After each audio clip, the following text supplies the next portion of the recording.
Yan guys, nandito na kami ngayon guys ha. Oh, guys. Yan si Pros oh, nag-exercise oh. Ayun si YouTuber. MJ YouTuber oh. Pasa mo sa akin yan ha. Oh. Tindi talaga. Yan guys, maglalaro muna kami ng basketball.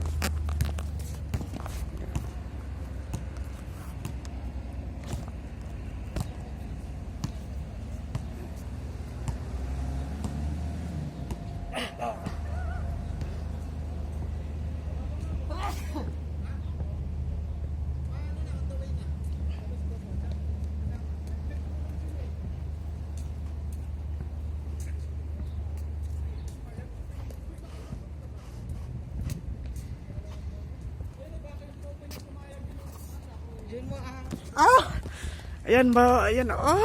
Anda-anda na talaga. Yan dito. Ganyan, paiga. Kaya nga